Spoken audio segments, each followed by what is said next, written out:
I've been told that forgiveness is divine, that holding on to anger is like drinking poison and expecting the other person to die.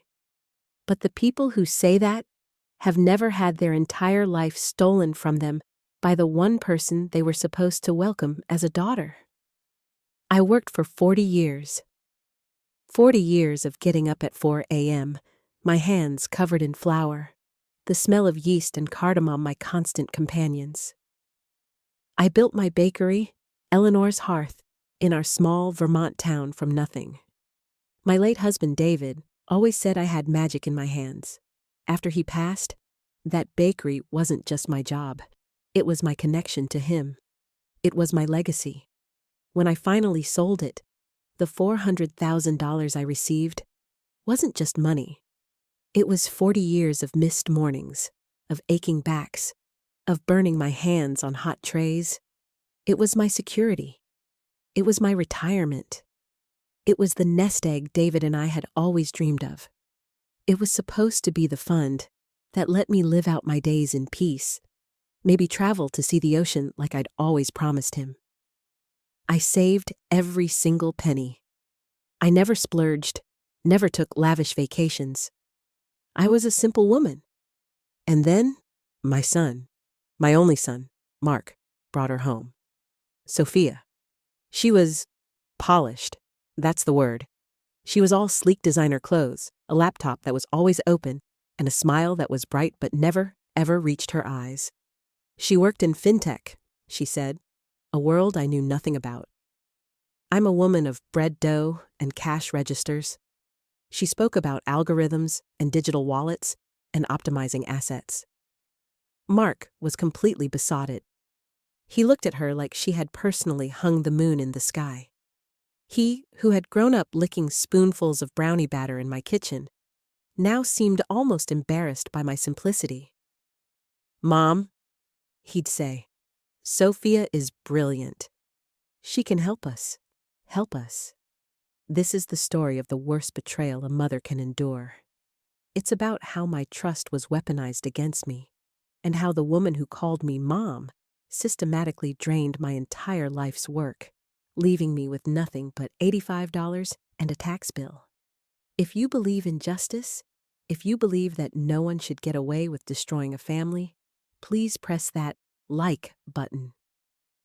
Comment justice down below and subscribe to Aunt Millie's Tales to see exactly how I took back everything that belonged to me. It started about a month after I'd sold the bakery. The $400,000 was sitting in a simple savings account at the local credit union. It was earning almost no interest, but I could see it. I could go to the ATM and see the balance. It felt real. It felt safe. But Sophia saw it differently. She saw it as a missed opportunity, a lazy asset. "Eleanor, that money is just sitting there. It's losing value every day because of inflation. You worked so hard for it. You deserve to have it work for you." She's right, Mom. Sophia knows all about this stuff. There are high-yield savings accounts, safe investment portfolios, things that are just done online now. It's not like the old days. I hesitated. I told them I didn't understand the internet, that I was afraid of hackers. I still wrote checks to pay my utility bills. The idea of my life savings existing only as numbers on a screen terrified me. "Oh, I don't know, dear. It seems so complicated. What if I press the wrong button and it all disappears?" "I trust the bank. I know Mr. Henderson down at the branch." "That's the beauty of it, Eleanor. You don't have to do anything. I can set it all up for you. We can link your account to a new digital investment portfolio. You'll get much better returns, and it's 100% secure. I'll handle all the technical parts. You'll just get to watch it grow." "Please, Mom." "Let her help. I worry about you being all alone with that much money just sitting there. This is safer. Sophia does this for a living." And that was the moment. My son. He was worried about me. He trusted his wife. How could I say no? How could I tell him that my gut, the same gut that told me when the bread was perfectly proofed, was screaming in alarm? I didn't want to be the difficult mother-in-law.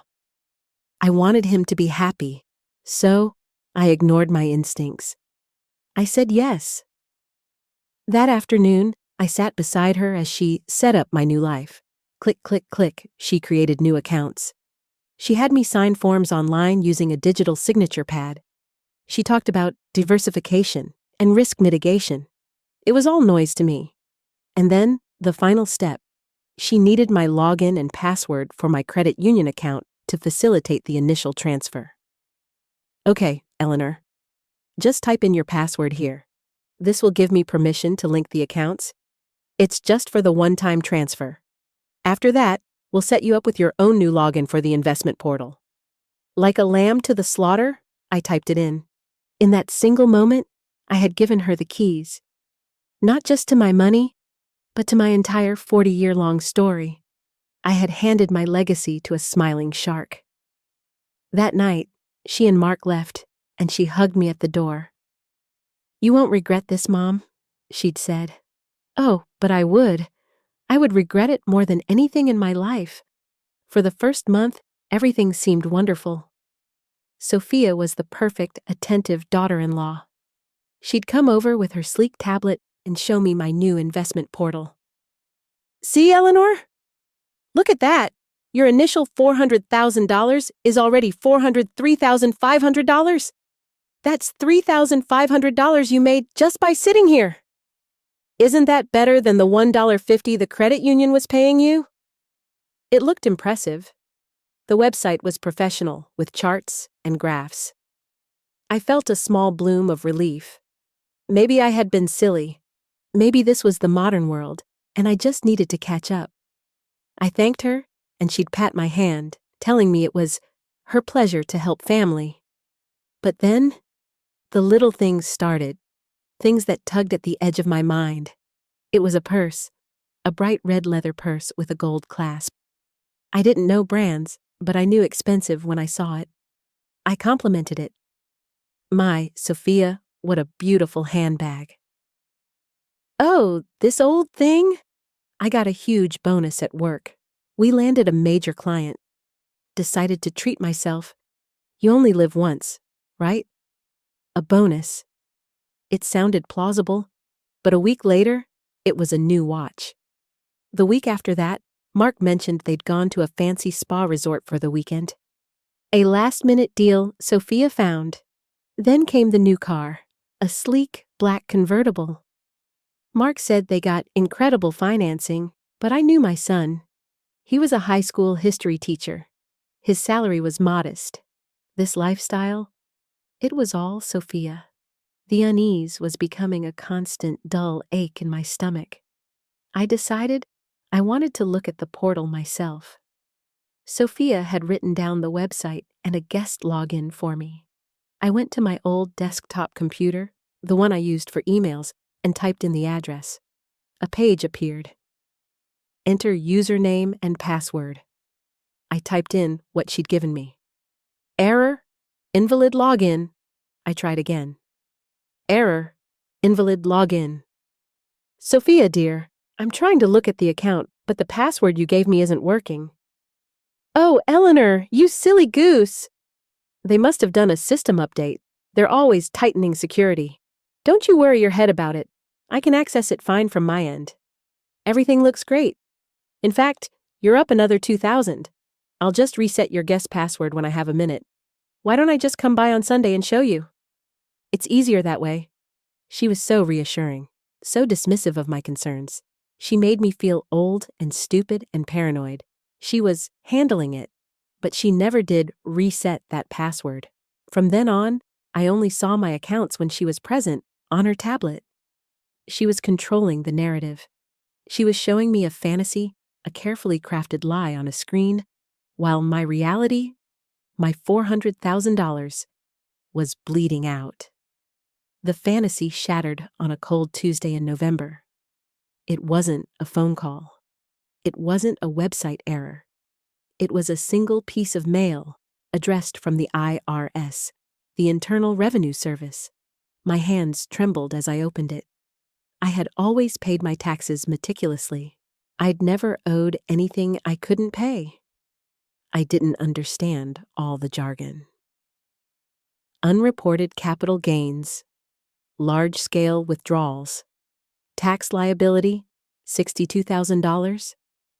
$62,000. They claimed I owed $62,000 in taxes from investment profits I had cashed out, but I hadn't cashed anything out. I hadn't touched a dime. My heart hammered against my ribs. This was wrong.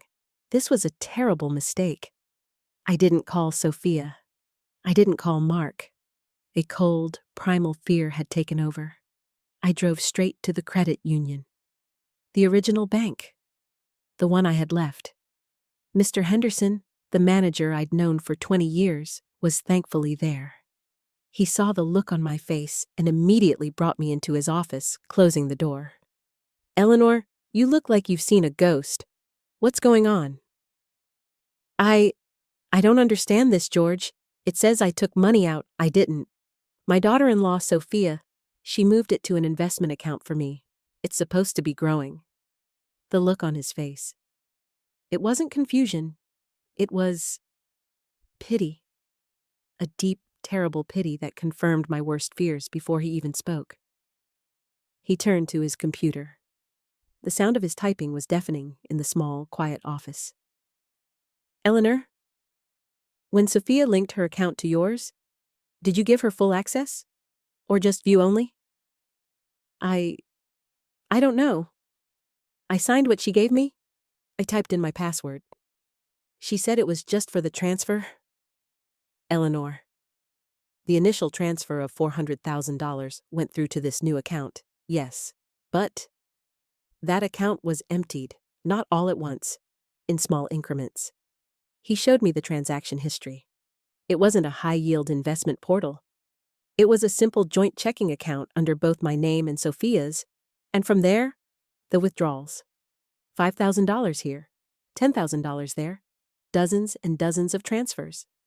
Online gambling, BetLux, crypto wallet transfer, ShopLux International, wire transfer, Cayman Islands. On and on and on, for 6 solid months. He showed me the final transfer. It was from last week. A transfer of $1,200. The remaining balance. Eleanor, the account balance is $85.14. $85.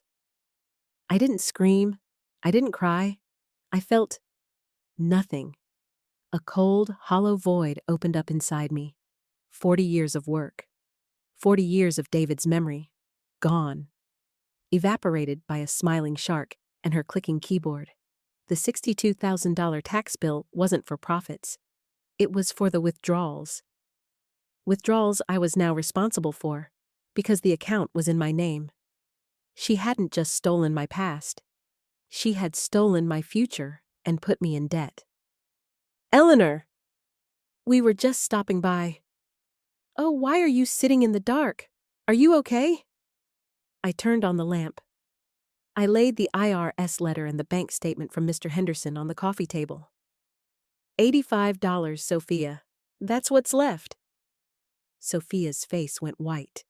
She was a terrible actress when she wasn't prepared. She immediately went on the offensive. "What? What is this? $85? That's impossible. The portal shows." "Eleanor, what did you do? Did you click on a strange email? You must have been scammed. Someone must have stolen your identity. Don't you dare lie to me. BetLux, Sophia, crypto wallet, ShopLux, does that sound like a hacker to you?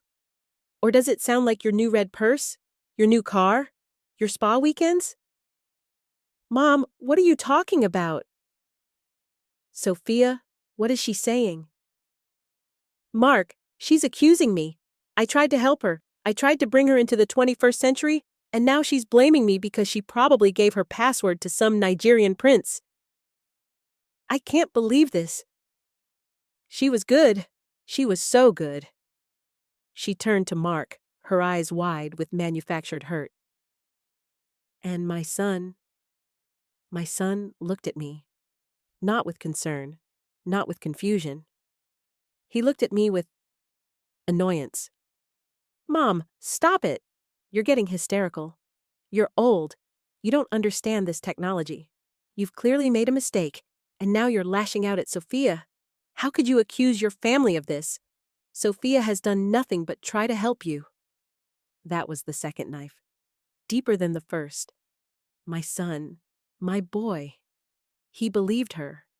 He chose the liar over his own mother. He looked at me, his mother, who had raised him, baked his birthday cakes, paid for his college, and he saw an old, hysterical, incompetent woman. Mark, she stole it. She stole everything. I'm not going to listen to this. We're leaving. Sophia, honey, don't cry.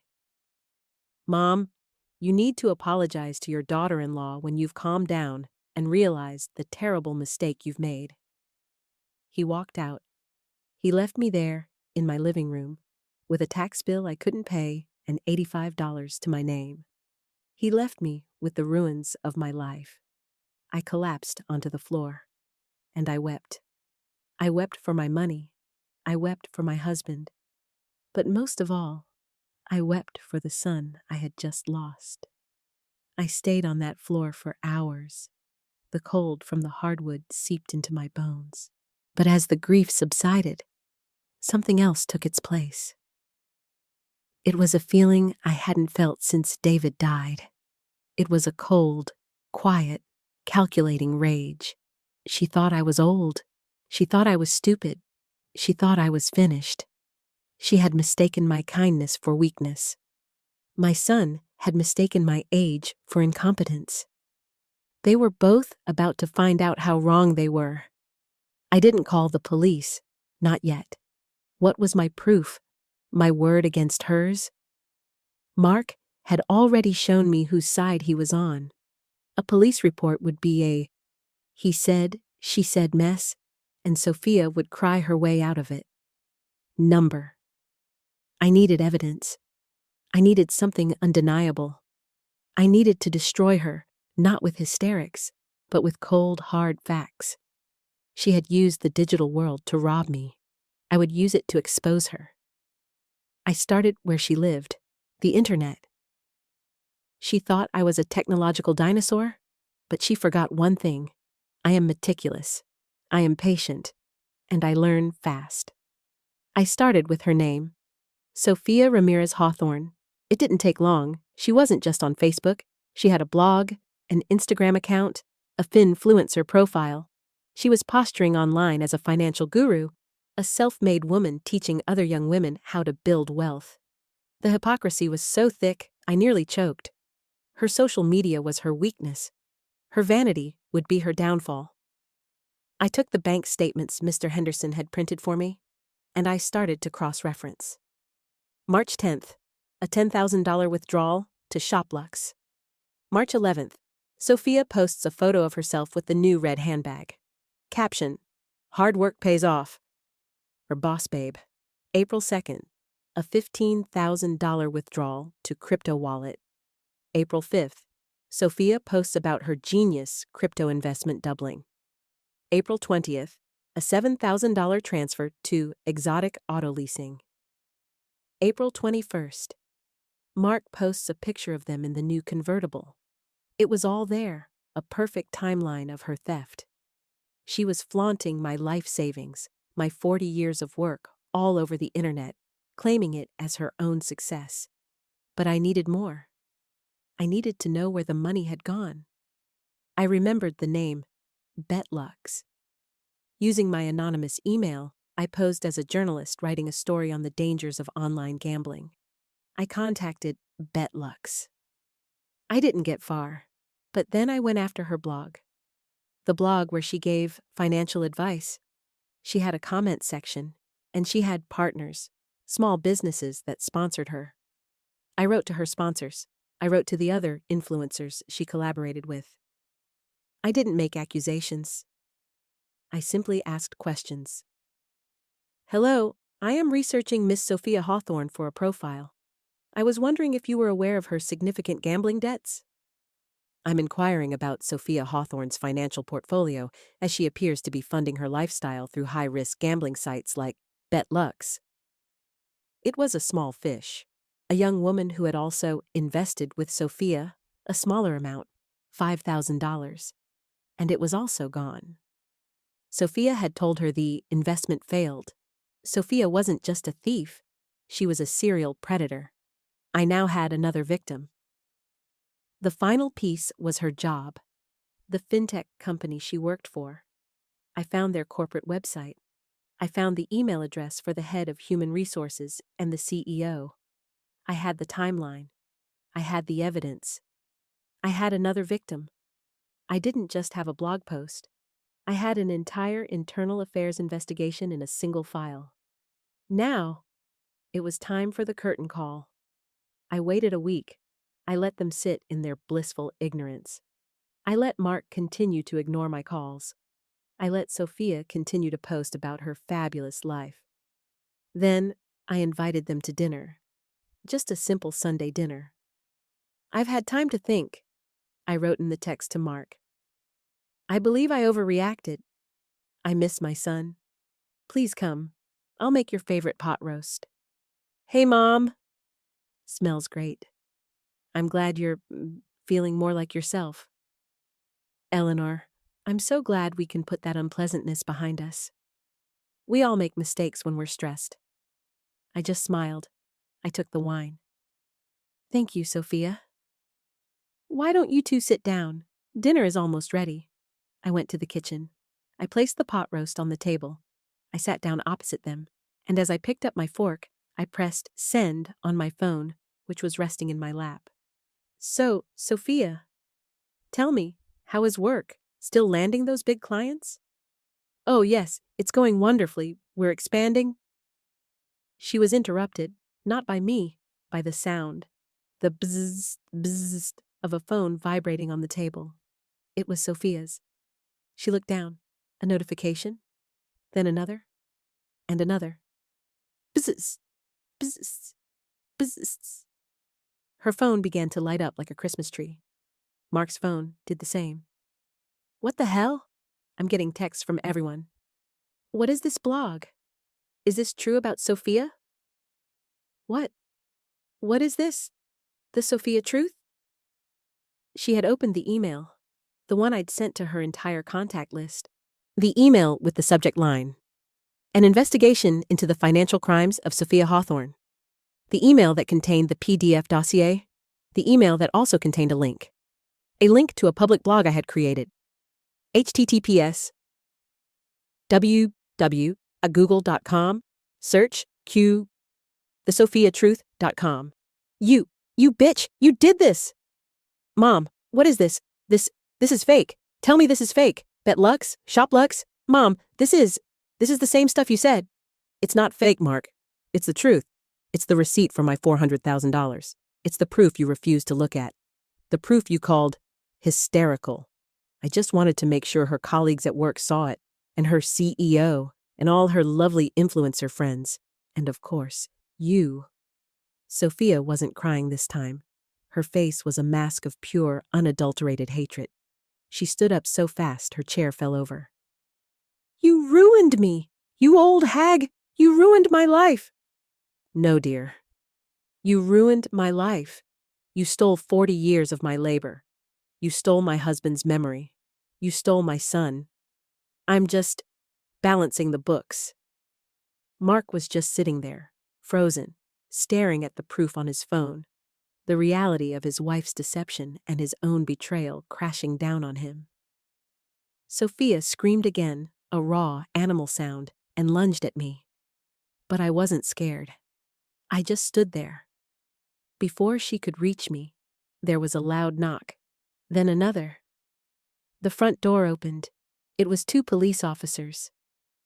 Oh, I forgot to mention, I also sent that dossier to the local police department's white-collar crime division, and to the IRS. They seemed very interested in your unreported gains. Sophia was arrested for wire fraud, embezzlement, and a half-dozen other things. Her company fired her before the police car had even left my driveway. Her friends evaporated. The Sophia Truth blog got 10,000 hits in one night. They say revenge is sweet. But to me, it wasn't sweet. It was just. It was the necessary conclusion. It was the closing of a ledger.